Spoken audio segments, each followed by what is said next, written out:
प्रिय छात्रों, इसके पहले हाई कोर्ट वाले चैप्टर में आप लोगों ने हाई कोर्ट के गठन वगैरह के बारे में, हाई कोर्ट की शक्तियाँ, हाई कोर्ट के न्यायाधीशों द्वारा शपथ, हाई कोर्ट के न्यायाधीश का क्षेत्राधिकार या शक्तियाँ इत्यादि टॉपिक आप लोगों ने पढ़ा होगा।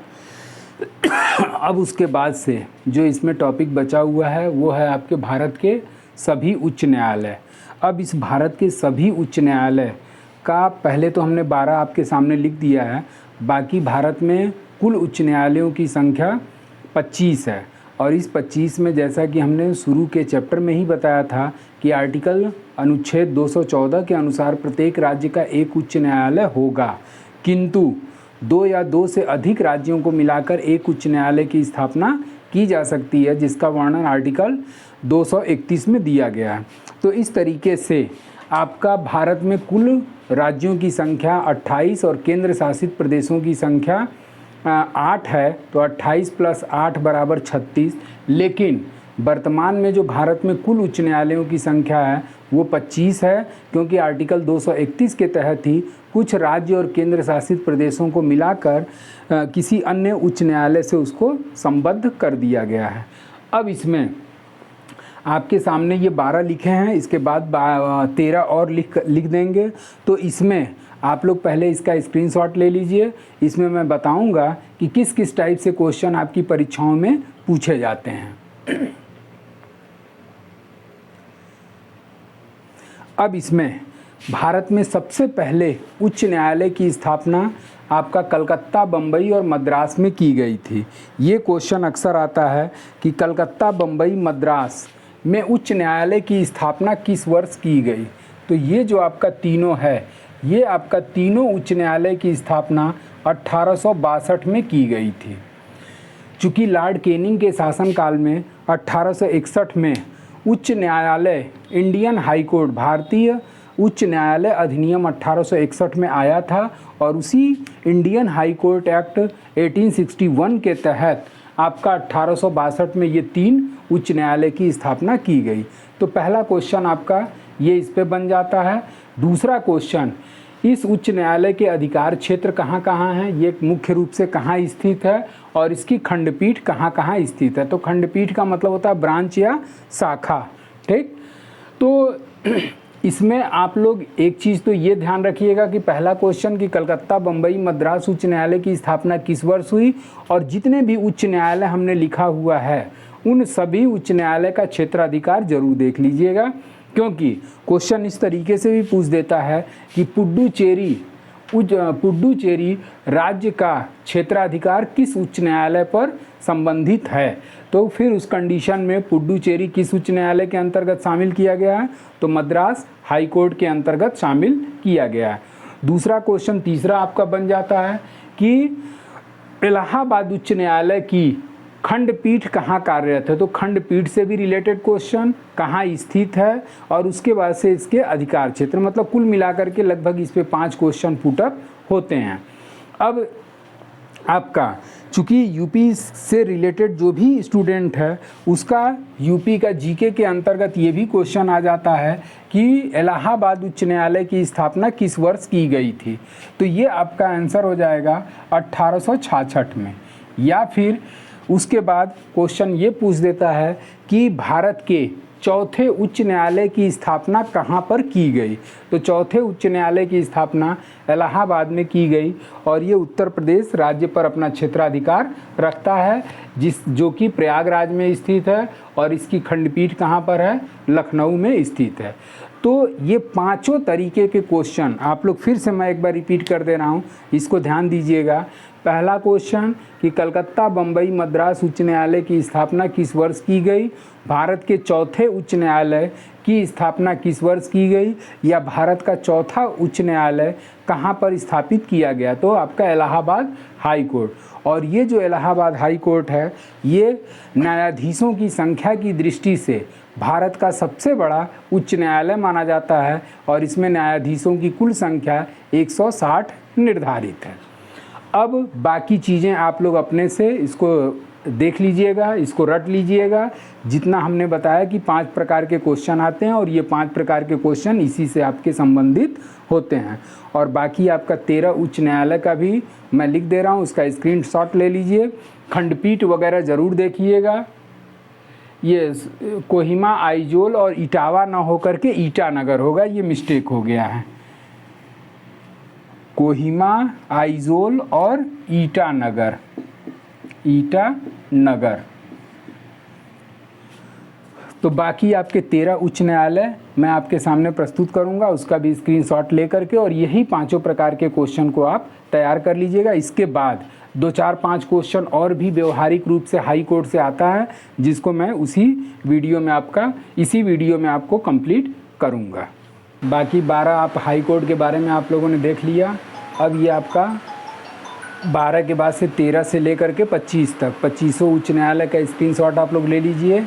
और इस जितने भी हमने उच्च न्यायालय लिखा, इसके 12 वाले में भी कुछ ऐसे उच्च न्यायालय थे जो 1 से 12 तक हमने लिखा था, उसमें भी कुछ ऐसे हाई कोर्ट थे जिनके खंडपीठ हमने नहीं लिखा था। तो जहाँ जहाँ खंडपीठ का मेंशन नहीं है, वहाँ पर उस उच्च न्यायालय की कोई खंडपीठ स्थापित नहीं की गई है। उसी तरीके से ये जितने भी उच्च न्यायालय हैं, इन सभी उच्च न्यायालयों का जो खंडपीठ है, वो खंडपीठ किसी भी राज्य में किसी भी जगह पर स्थापित नहीं की गई है। इनका एक ही मुख्य कार्यालय के रूप में कार्य करता है। अब इसका स्क्रीनशॉट आप लोग ले लिए होंगे, और उसके बाद से जो हमने बताया कि इस पर किस प्रकार के क्वेश्चन पूछे जाते हैं, वो सारा आप लोग तैयार कर लीजिएगा। कुछ ऐसे व्यवहारिक क्वेश्चन के बारे में आप लोग नोट करना हो तो नोट कर लीजिए, मैं उसका धीरे धीरे आंसर बोल देता हूँ। और जैसे कि पहला क्वेश्चन आपका है कि उच्च न्यायालय में नियुक्त होने वाली, क्वेश्चन है उच्च न्यायालय में नियुक्त होने वाली पहली महिला मुख्य न्यायाधीश कौन थी?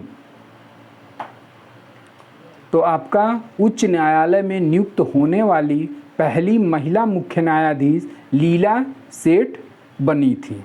और ये लीला सेठ, ये भी क्वेश्चन आता है कि लीला सेठ उच्च न्यायालय में नियुक्त होने वाली पहली महिला मुख्य न्यायाधीश किस उच्च न्यायालय की बनी? तो ब्रैकेट में आप लोग कर सकते हैं हिमाचल प्रदेश उच्च न्यायालय।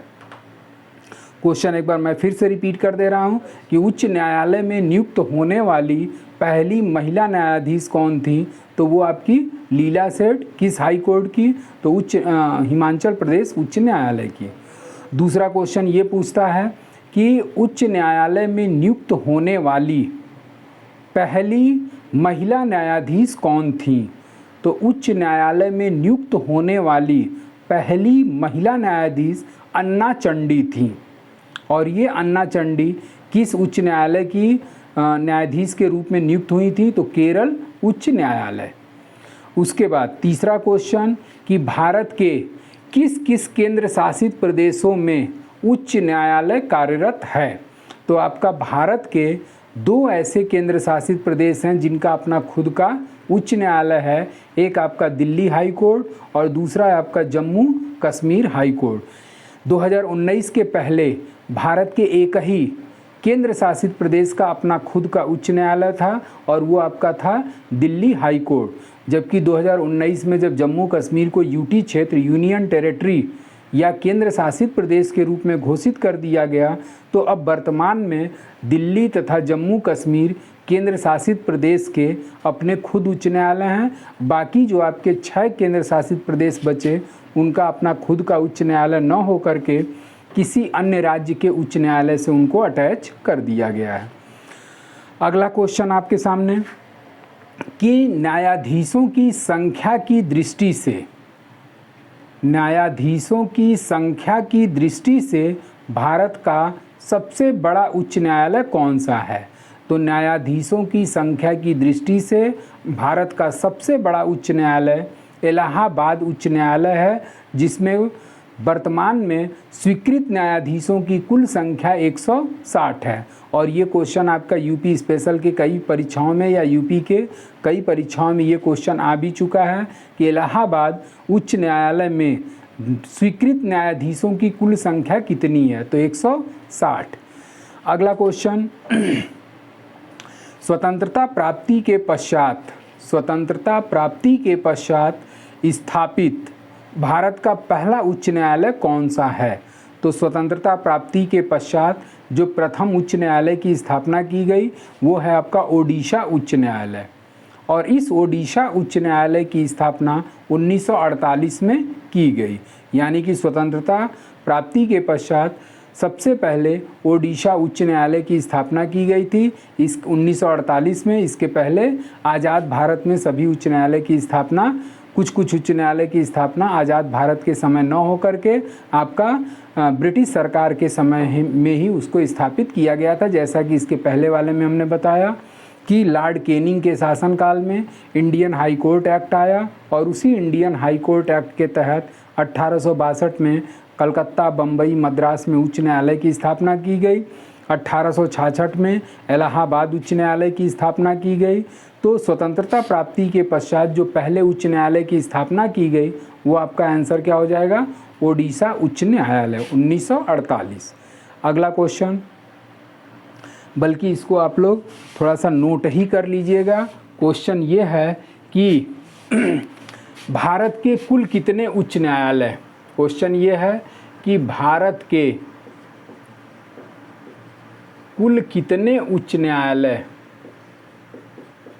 कुल कितने उच्च न्यायालय, HC का मतलब हो गया आपका हाई कोर्ट, उच्च न्यायालय, कुल कितने उच्च न्यायालय का क्षेत्राधिकार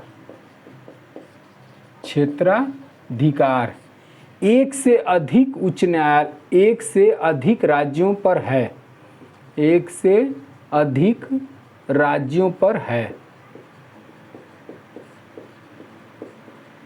तो इसका आंसर हो जाएगा 7।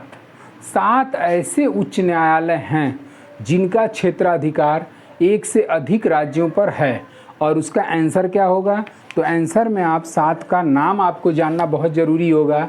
तो पहला आपका हो गया Mumbai high court, Mumbai high court. दूसरा हो गया आपका Kolkata high court, Kolkata high court. इस क्वेश्चन पे विशेष ध्यान दीजिएगा क्योंकि आपका ये क्वेश्चन जो है वो लोअर PCS वगैरह में या हाई लेवल की परीक्षाओं में या कभी कभार 7 का नाम तो नहीं लेकिन एक आध का नाम वनडे के एग्ज़ाम्स में भी आपके क्वेश्चन के रूप में ये शामिल कर दिया जाता है।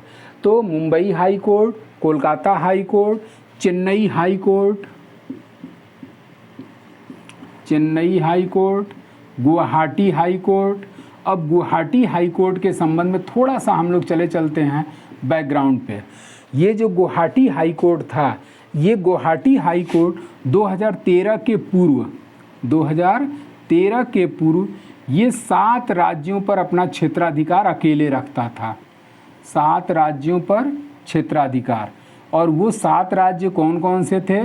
तो वो 7 राज्य आपके थे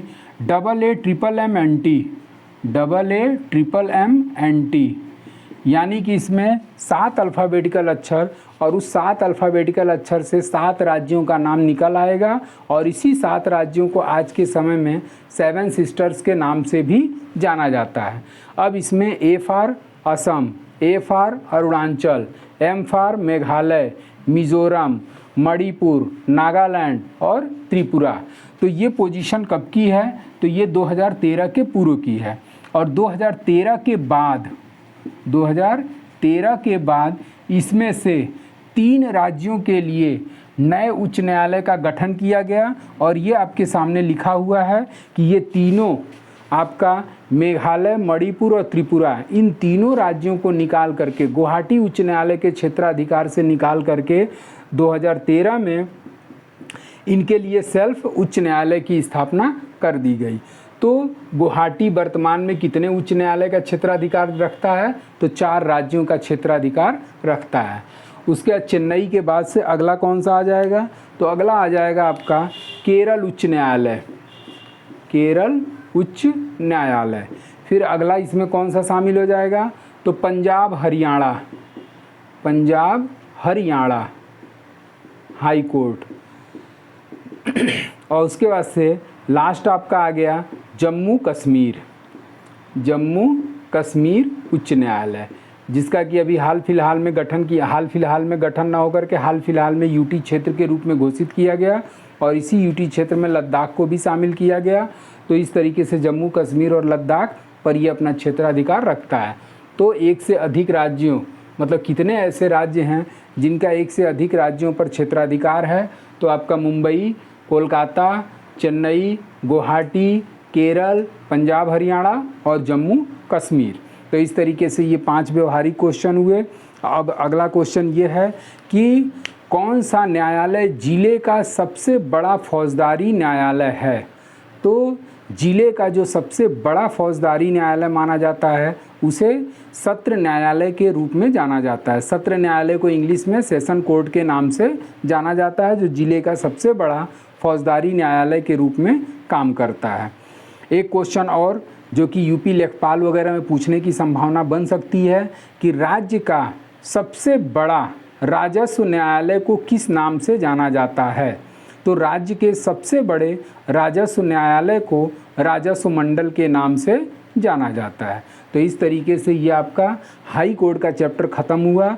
अब हाई कोर्ट से जितने भी रिलेटेड क्वेश्चन बनते हैं वो अगर कोई भी स्टूडेंट्स अगर इसको इतना पढ़ लेगा तो मैं ये उम्मीद करता हूँ कि इसमें से एक भी क्वेश्चन आपके बाहर आने की संभावना कम बनती है। अब आप लोग इसको कायदे से तैयार कर लीजिए, जो किसी भी परीक्षा में हाई कोर्ट से रिलेटेड क्वेश्चन उठने की संभावना रहती है। अब आज के लिए बस इतना ही। Thank you so much.